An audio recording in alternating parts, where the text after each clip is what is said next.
Hi everyone, Shane R. Monroe here, and Commodore has released an official word on the whole locking out of third-party firmware. I think it's time we talked about it and go over what they've said and maybe sort of offer you some additional concepts, community to community, right? We're all part of the community. We're all Commodore lovers. And then I'll address some things specifically to Commodore because they say right here that they want our input, and I will be happy to add mine. So this is titled Why We're Protecting Your Commodore 64 Ultimate FPGA. So I just want to point out, just at the beginning, a lot of freedoms are removed under the guise of protecting you, right? If you look historically at things like the Patriot Act in the United States, we're trying to help and save you and protect you. So that's why we're going to impose this removal of freedoms. So just pointing that out, that's just sort of the first thing that hit my head when I saw this title. And that feels very like it came from a legal department at Commodore. Last week, we released our first firmware upgrade, yada, yada, yada. We also mentioned an upcoming change that has raised concerns. Oh, yeah, it's raised concerns, all right. From members of the Commodore community about preventing firmware not released by Commodore from being loaded onto the hardware. Okay, that was pretty straightforward and cut and dry as far as I'm concerned in the changelog. Put your concerns to rest. My concerns are not at rest. But let's explain why. Not a static product. There'll be new hardware, blah, blah, blah. Okay, so basically they're saying that if you try to use firmware built from a different board, it may be unsafe to use on your Commodore 64 Ultimate. Totally agree. So the Commodore 64 is actually sort of a commercial brand version of a hobbyist project, and they even talk about this in a minute.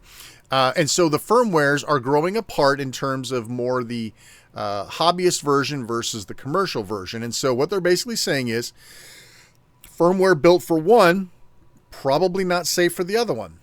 That makes sense, right? Anybody who tries to stick or try to flash a piece of firmware, maybe you're a Blu-ray player, right? You want to make it region free and you flash the wrong thing and you brick it. Right. So, Sony's not going to really feel sorry for you if you brick the firmware by trying to release something they don't want you to do. I understand the concept, right? So we got two different commercial firmwares. Well, one's commercial and one's hobbyist, but they're for two different products. If deployed, could lead to hardware returns and replacements. Okay, so this is where I kind of want to stop and talk. If I try to put something that's incompatible with a device that I've purchased and I break it and render it useless, that device manufacturer is going to tell me to basically pack sand that I caused the problem. And in my opinion, they're totally right to do so. So there should be no hardware returns and replacements if you are incorrectly installing firmware that you should not be or that is incompatible. Due to actions entirely out of our control. Yeah, Commodore, I do not blame you for not wanting to accept hardware returns and replacements. However, we need to, the community needs to understand at your own risk. Make the legalese. You've got lawyers on staff. Make the legalese that basically says you're on your own. And I think most people are going to be okay with that, even those who are upset about the concept of being locked out. Significant financial impacts for Commodore. Sure. Firmware authored by a third party, even talented and well-intended one. Does that sound like Spiffy to you? That sounds like what they're addressing to us. Or maybe they're talking about the Gideon firmware. They kind of talk around things a little bit, which makes this kind of less clear than it was before I read it. Simply cannot account for hardware changes. We know, control, plan for, yada, yada. Reverse is also true. So essentially they're saying don't use Gideon's firmware in official Commodore products and don't use Commodore's firmware in Gideon's products and everybody will be happy. This is what they're alluding to. This is what they're saying is the problem. They're not saying Spiffy's the problem. They're saying that essentially people are flashing the completely wrong firmware for a different product onto theirs and now they're wanting their money back. They're wanting a return. They're wanting a fix. That sounds like a user problem to me. So we as the community need to agree we accept the risk, and Commodore needs to cover themselves legally, however that is. It's not hypothetical. We've already seen recent community posts after users performed updates with the wrong firmware. Okay? and found their machines in non-functioning state, contacted Commodore. Okay, this is when Commodore says, you tried to flash Gideon's firmware on there. We can't help you. That's kind of what it needs to boil down to. And it needs to be covered legally by Commodore. So here's the part that's going to confuse and befuddle everybody. Not exactly sure why. We're going to talk to Mr. Claude AI about it here in a minute, because I am not a hardware engineer. So I go to somebody who maybe can get the answers that I need. We applaud Spiffy's efforts and would love to have a conversation with them. Great. Get them on staff. These guys are obviously doing God's work. It's that kind of ingenuity we want to foster and promote. Absolutely. We're amazed by all the wonderful software and hardware being created by the community today and look forward to all the lip service there. However, we want to be clear about an important distinction. There's a meaningful difference between a temporary software patch. Burn that into your brain for a minute. Temporary software patch and a full replacement firmware. Those are two different things, and there's a third thing at play here that people aren't really thinking about. And it's not addressed here, which makes this even more confusing. That operates the system.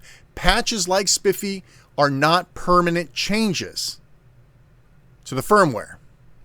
That's not totally true.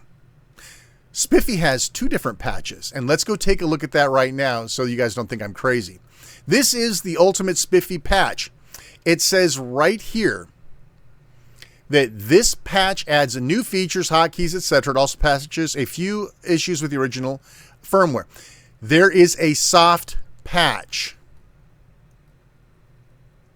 Temporary software patch. There is a soft patch which only takes effect temporarily until the computer is rebooted.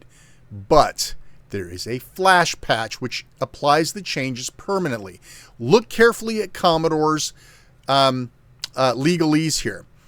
A temporary software patch, which is that, and a full replacement firmware, which Spiffy Flash is not.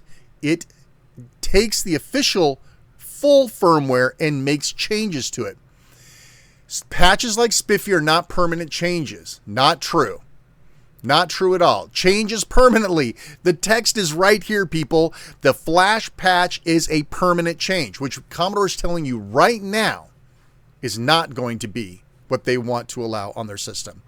But because these patches here, these temporary software patches, we don't consider that to be in the category. This policy, not what they're going to implement, the policy. This policy is not aimed at that kind of community-driven ingenuity. Now, there's a million ways that that sort of a soft patch could be delivered to the Commodore 64. Right now, it's being delivered through the official firmware system. That's going to become very important in a minute. We want to be straightforward and transparent on our stance. Well, you've talked about two things, right? And so full firmware replacement would be Gideon's firmware. Patches like Spiffy that are not permanent changes would be the soft version of Spiffy, what'd I say? The soft version of Spiffy is exactly what they say is okay. But the flash version of Spiffy basically is by definition a permanent change, and this is where they're saying you can't do it. Now, here's the part that starts to get confusing. We can and do allow you to use them if it's a temporary software patch, as you rightly should. Okay, we cannot officially support the patches, and that's totally fair. You apply Spiffy, you call Commodore. Commodore should say, right now, flash the official firmware. Tell me, does your problem still exist? No, thank you, goodbye. That's what it should be. If a third-party patch causes a problem, it'll fall outside the scope of our support and warranty teams. The author should bear full responsibility 100%. We're talking about 4 different things currently in the mix here. Commodore's really only addressing a couple of those. They're not covering the whole gambit here. And this is going to be very important from a technical standpoint in a minute. So this is where they tell you that Gideon, I don't want to even say his last name because I'll just butcher it, that Gideon created and sold his own version of this Ultimate 64, which is this board. Tons of people love it, blah, blah, blah. So Gideon is an important member. Now, pay attention, because this is the part where at the end, when Commodore gets my input, we're going to talk about it. Important member of the Commodore team, system architect, and ongoing development. So the person that is creating the conflicting firmware for another product is on their staff. That means there's no trade secrets to worry about. It's very simple to take one firmware and the other firmware and look for a byte string inside of that patch or inside of that firmware and say, this is Gideon's, don't do it. This is Commodore's, go ahead and do it. Just hold that for a minute. What's happening with this future update isn't about creating a walled garden to keep outside developers away. If the changes can't be permanently made, you kind of are. It's simply and primarily about two products. They're talking about Gideon's and Commodore's that share a common origin but fork down different paths. This completely leaves out Spiffy, right? Spiffy is not one of these two products, right? So they're talking about this. We're not looking to wall the garden off, but we're going to stop anything that's not made by Commodore from being flashed into the system. That's kind of a walled garden. Our hardware roadmap includes board revisions, etc., etc. Firmware designed for one is strikingly likely to cause problems with the other. Of course, we understand that. You don't flash LG software onto, onto a Pioneer drive. You're just asking for trouble. Policy you mentioned in the simply exists to get ahead of that divergence. Gideon versus Commodore. That's the divergence that they're claiming. Okay?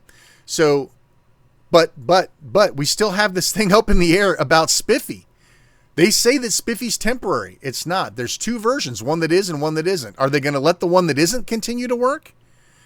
That could be a problem. And I'm going to explain why in just a minute through the help of Mr. Claude over there. So what to expect moving forward. Cannot support firmware we did not build. No one's asking you to.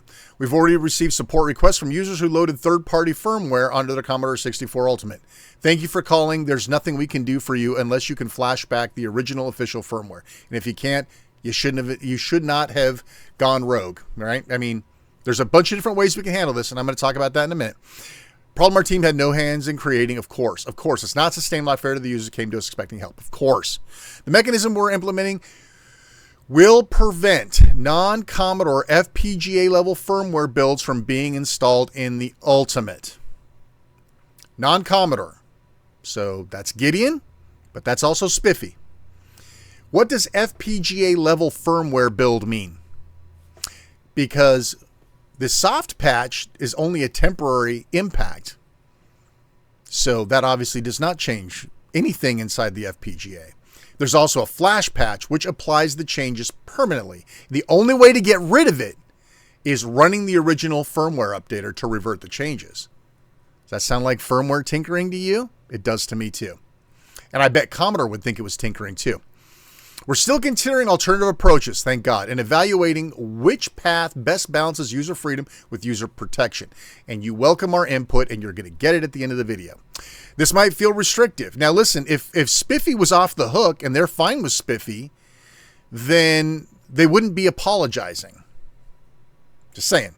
Especially in a community built on tinkering. We get it. Spirit is why we're here. Our job is to make sure the hardware front keeps evolving, etc., etc. Okay, so there's the rest of it.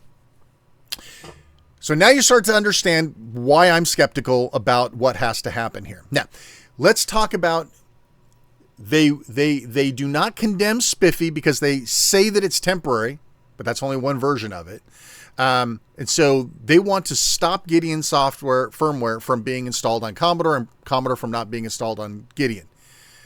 Commodore and Gideon are working together, right? They can put a byte stream inside of their firmware that can easily be read by the Commodore 64's firmware update tool and say, this is Gideon, no can do, or this is Commodore, no can do. They don't have to reverse engineer the other product or anything like that. They've got the staff on hand to say, this is not Commodore firmware, this is not Gideon firmware. They can do that.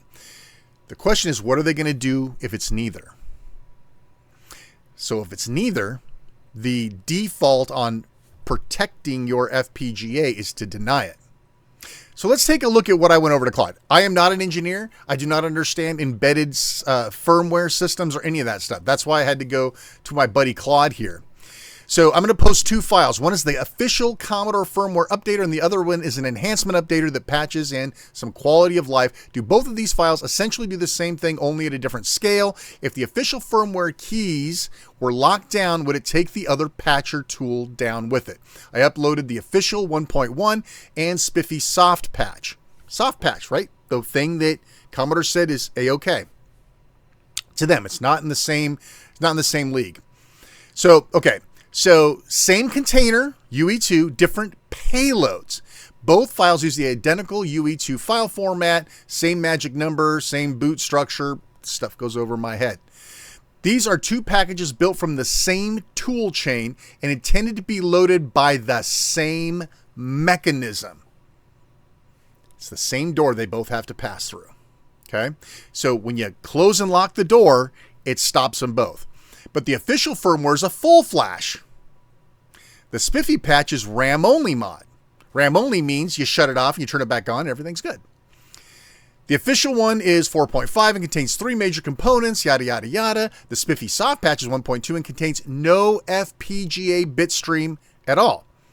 So that sounds to me like this doesn't affect the FPGA.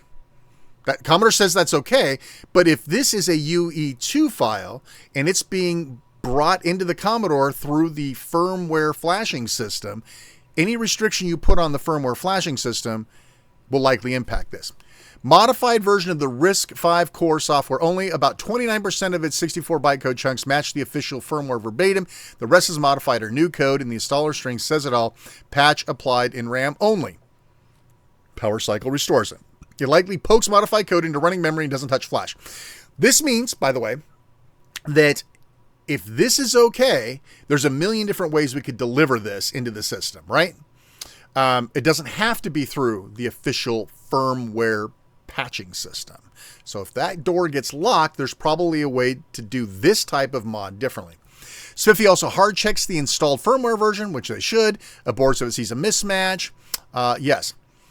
On the signing question, almost certainly. Here's the thing. Spiffy rides the exact same 2 container format and appears to go through the same device side loader mechanism. If CBM added cryptographic signature verification to the loader, basically checking the signature before letting any code load, Spiffy would be dead in the water. This is the software patch. They don't have the signing keys, and the device would refuse to even run the boot stub that sets up the RAM patching. One theoretical escape patch would be as if the Spiffy crew found a new way to deliver patches through a completely different vector, not through UE2, maybe through a homebrew cartridge image. There's ways of doing it, right? So there's ways of producing this soft mod without using that official system. So that door gets locked. It's okay. The soft patch might have some sort of future. So yeah, signing enforcement on the UE2 loader would kill it. This is what I believe Commodore is contemplating right now with no evidence whatsoever because they're not telling us, which means it's probably worse than we think. That's how I look at it. When they try to dance around or talk around something or throw legalese at it, it means that's what they're going to do, right? So that would, the signing enforcement, which to me is one way of doing it, that would kill it. Then I uploaded the flash patch. Now this one. There it is, the big brother, 92.4% identical to soft patch, same modified firmware payload. That extra code is the flash programming routines. Flash programming. What do you think FPGA stands for? Okay, the difference is right there in the installer strings. RAM applied to patch only. Flash patch says yes, right to the flash, and the only way to get rid of it is to reflash the FPGA. Same mod, different persistence. The soft patch is a polite house guest, right? And I think Commodore's fine with polite house guests. The question is if they lock out the UE2 loader, the polite house guest is still going to get turned away at the door, whether or not Commodore approves of it or not. Same mod, different persistence, soft matches, blah, blah, blah, blah, blah. Okay, you need to run the official. Now, here's the part that just makes me crazy because Commodore's not addressing this. No FPGA bitstream, right? So if there's no FPGA bitstream, is Commodore okay with that or not, right? It's a permanent change to your Commodore. That seems to be something that they're against. And yet this claims that there's no FPGA bitstream. Only touches the RISC application firmware, not the FPGA logic. So what I'm seeing here is that Commodore should be okay with this because it doesn't mess with the FPGA. But once again, if the UE2 container delivery mechanism is locked down through a digital signature or something like that, everything's locked out. So it's not a full replacement. It's still parasitic on the official firmware having been installed, right? So it's just an add-on. This one is more exposed. On the signing question, the soft patch at least has a theoretical argument that it's just poking RAM at runtime. Flash patch is doing exactly what the official firmware updater does, erasing and reprogramming flash sectors. If Commodore locks down the flash write operations with signature verification, which is a natural place to put the gate, which is what I've been saying, the flash patch is the first one to die. It's using the same door and the same thing it's doing the same thing on the other side of it. 3 tiers of the same architecture, one format, one front door, escalating boldness. Could the soft patch continue to get in? Okay. If Commodore signs the UE2 container itself, verifying a signature before the boot stub ever executes, both patches are equally dead. They share the same door. But this is where it gets interesting. The soft patch concept is way more portable. Soft patch is running memory, writes values to running memory. That's the payload you could theoretically deliver through any vector that gets you arbitrary code execution. Crafted cartridge image, malformed CRT. There's a whole bunch of things that are possible here. So we're going to find a way in one way or the other, right? Even if you have to have a permanent cartridge loaded on your Commodore, this is crazy we're even having this discussion. So short answer is lock the UET door, and both died today. Basically, I said, hey, something my YouTube visitors can understand. I've tried warning them. They say it won't happen, but Commodore's already talking about a future update will introduce safeguards. I need something that I can help the layman understand, right? So it's going to try to write me a script, so screw the script. And basically, this is what we just did. We talked about everything that it's doing. So, all right.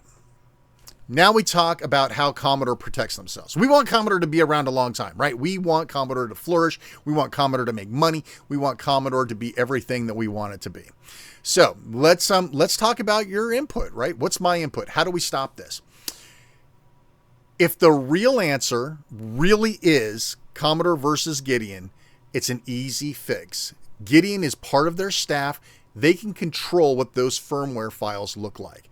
They can put in a simple encoded byte stream into each one, and when the UE2 or the firmware tool goes to read it and flash it, it can say, we don't support Gideon on the Commodore 64 Ultimate, and on Gideon's side, his says we do not support Commodore 64 Ultimate on our hardware. You're done. It does not install. And there's no reason to, right? You're sitting there going, well, isn't that infringing on our rights? Well, no, because they're two different products, right? We want everybody to be able to flash Spiffy on either side, right? What we don't want is to break the Commodore or break the Ultimate 2. That's the protection. That's protecting your FPGA. Gatekeeping the facilitator of the changing, that's a completely different story. That means that the problem really isn't this or this. The problem really is we don't want anything that's not Commodore on this piece of hardware, period. Despite the fact that they sit here and tell us, no, we applaud it and we want to foster that. We want to be, we want to do everything. We consider this, community-driven ingenuity. We want to support that. But we're going to lock the front door. If you figure out a way to get in, fine. But, that's kind of what I'm reading here. Commodore, you didn't make this very clear. So maybe you need another post that says, we're going to lock out any UE2 type delivery methodologies. So that kills everything except for your official releases. At least be honest, so we know it's coming.